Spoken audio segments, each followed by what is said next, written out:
ज्ञानवश आसक्त हो रहे हो। कहाँ सुख है, कहाँ है, किसमें है बताओ। अगर है तो तुम्हें तृप्त हो जाना चाहिए। ऐसा नहीं है कि ये माया कोई छोटी मोटी हस्ती है कि आज से आप सत्संग सुन लिया माया नहीं आएगी। अरे भैया, ऋषि मुनियों को भी भ्रष्ट करने की सामर्थ्य रखती है, बड़े बड़े औरों की तो बात जाने दो। इसलिए छोटे छोटे बच्चे अगर ये गिर जाते हैं तो कोई बात नहीं है, फिर आगे चलो, फिर आगे।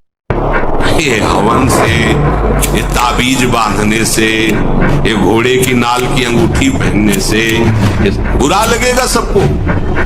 कुछ नहीं होता, कुछ नहीं होने वाला। पापाचरण करो, पूरा एक टैंकर तेल चढ़ा दो शनि भगवान में, पर तुम्हारा नाश करेंगे। क्योंकि वो तेल से प्रसन्न नहीं होते, वो हरि के शरणागत से प्रसन्न होते हैं। सब हरि के अनुचर हैं, सब हरि के अनुचर हैं।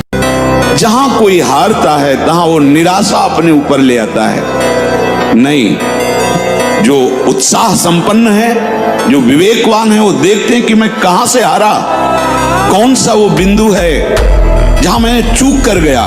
विवेकवान तुरंत उसे संभालते हैं, आगे चलते हैं। फिर हार होती तो फिर हमें आगे बढ़ना है, ना कि हमें शरीर नष्ट कर देना है, ना कि हमें इतना चिंतन बिगाड़ लेना कि डिप्रेशन में पहुंच जाए। जो ऐसे नीच पुरुषों की बहकावे की बातों में आकर क्या सोचे, मौज लो यार, जिंदगी मस्ती के लिए मिली। कहां बाबा लोगों के चक्कर में फंस के सब, ये कुछ नहीं है, तुम्हें बता रहे कुछ नहीं है। जितनी जिंदगी मिली मौज से जी लो यार, काहे को टेंशन। हाँ, तो फिर पूरे विश्व में कोई टेंशन युक्त होना ही नहीं चाहिए, क्योंकि सब मौज में लगे।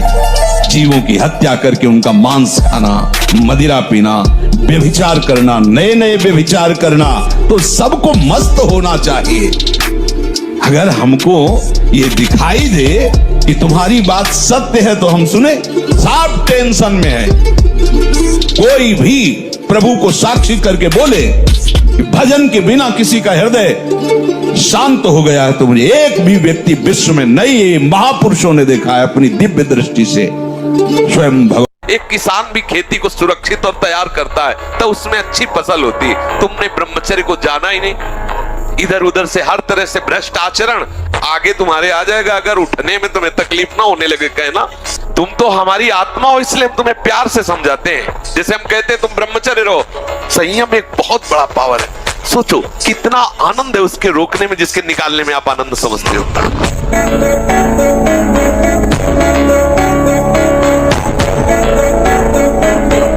ब्रह्मचारी जैसा कोई बलवान नहीं होता, शारीरिक बल कोई बल नहीं कहा जाता।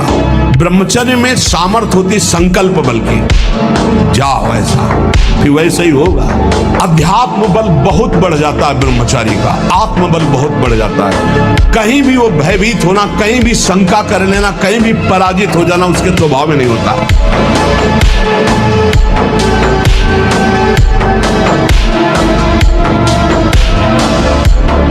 कितने तनाव से युक्त है, और वो कह रहा है मैं ऐसी चेष्टा कर। तनाव मुक्त चेहरा जानते हो किसका होता है? जिसमें संयम होता है, जो सत्य मार्ग, वो तनाव मुक्त। मुख प्रसन्न तन तेज विराजा, कीनेस रामचंद्र कर काजा। मुख प्रसन्न होता है क्योंकि भगवान भगवत कार्य में लगा है ना।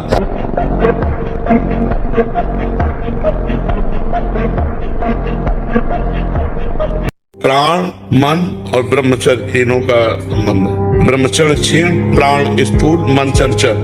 ब्रह्मचर्य करेक्ट, प्राण सूक्ष्म, मन शांत। मन शांत, प्राण सूक्ष्म, ब्रह्मचर्य ठीक। प्राण सूक्ष्म, मन शांत, ब्रह्मचर्य ठीक। तीनों का तारतम्य ठीक ब्रह्मचर्य का पालन करना। ब्रह्मचर्य में ताकत देता है जिससे हम अध्यात्म में चल पा रहे हैं। Please never compare yourself with a brahmachari.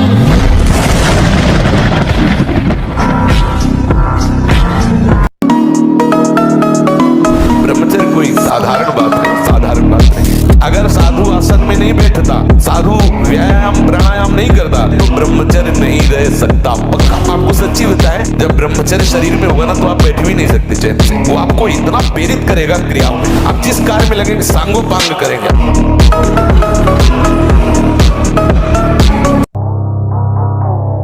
आप पुनः वैसे हो सकते हो जिसे हम जानते हैं कि ये कुत्सित क्रिया है, उस क्रिया को छोड़िए, यद्यपि है बड़ा कठिन। अब आप लाख कोशिश करेंगे तो आपको बार बार मन प्रेरित करके परास्त करने की कोशिश करेंगे, आपको ऐसी स्थिति पैदा करेगा कि आप फिर उसी क्रिया पे आ जाए। पर एक बार हिम्मत करके आपको चलना होगा, तभी आप बलवान हो सकते हैं।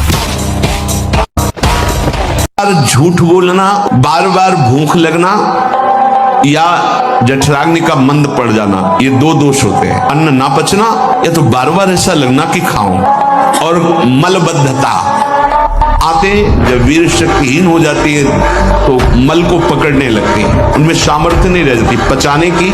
भगवान का तिलक नहीं है, दुनिया के ओर भव बनवाए घूम रहे हो, तो इससे कोई सुंदरता है क्या तुम्हारी? दुनिया के चाहे जितने भी श्रृंगार कर लो, जब तक तुम्हारा ब्रह्मचर्य ठीक नहीं, चरित्र ठीक नहीं, भजन ठीक नहीं, तो तुम्हारे चेहरे पे आकर्षण नहीं होगा पक्का। बहुत बुरा लगता है चेहरा।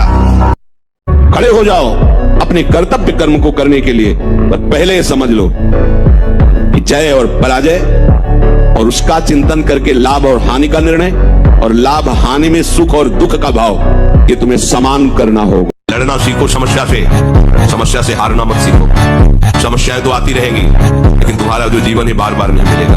और नाम जब करोगे तो सबसे जीत जाओगे, नाम जब करोगे तो दूसरों को भी बचाने वाले बन जाओगे, नाम जब करोगे तो सही बात तुम्हें कोई डिप्रेशन में डाल सके, आज तक ऐसी कोई समस्या पैदा नहीं। अब नाम जब करके तो देखो। कौन सोचता है कि शास्त्र क्या कहता है, धर्म क्या कहता है? पहले तलवार की नोक में विधर्मी मांस भक्षण कराते थे। गौ का मांस इसके जबान में रखो, नहीं तो गर्दन कटवाली, गौ का मांस नहीं रखा। अधिक लोगों को आप देखोगे डिप्रेशन में मिलेंगे। बोले डिप्रेशन की दवाई हो रही, क्यों? क्योंकि कुकर्माचरण, पाप आचरण हो रहा है, इसलिए।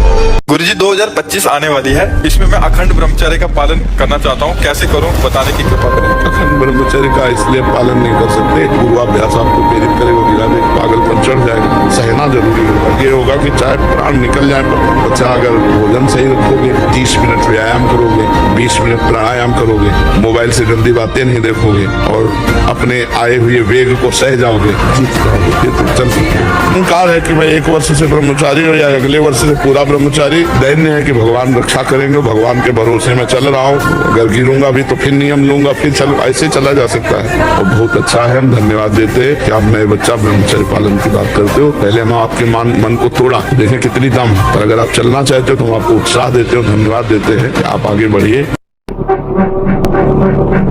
इसलिए बहुत सावधान रहिए, अपने कान को संभालिए, जबान को संभालिए, नेत्रों को संभालिए। इन 3 से ही साधना बनती है और बिगड़ती। नेत्र गलत देखेंगे, जबान गलत बोलेगी, कान गलत सुनेंगे तो आपका गलत चिंतन होगा, गलत क्रियाएं होंगी। और आप सत्य सुनोगे तो सत्य भगवान की प्राप्ति कराता है। खिलवाड़ समझते हो? केवल उघार और नंगे रहने से, वस्त्र न पहनने से अगर भगवत प्राप्ति होती, तो सृष्टि में कितने ऐसे जीव हैं जिनके लिए कोई वस्त्र का विधान नहीं, ऐसे जीते हैं। पानी पीने से केवल भगवत प्राप्त, कितने जीव पानी पी के रहते हैं। फल खाने से कितने जीव फल खाते हैं, कितने जीव मिट्टी खा के रहते हैं, वायु पी के रहते हैं। कितने जीव ऐसे हैं जो जीवन में कभी संभोग नहीं कर पाते, क्या उनको भगवत प्राप्ति हो जाती? समझना होगा। ये मनमानी आचरण, ये स्वतंत्रता तुम्हारी माया की परतंत्रता में फंसाने के लिए है। इस मन को परतंत्र बनाओ, शास्त्र आज्ञा और गुरु आज्ञा के अधीन, तुम माया की परतंत्रता से मुक्त हो जाओगे।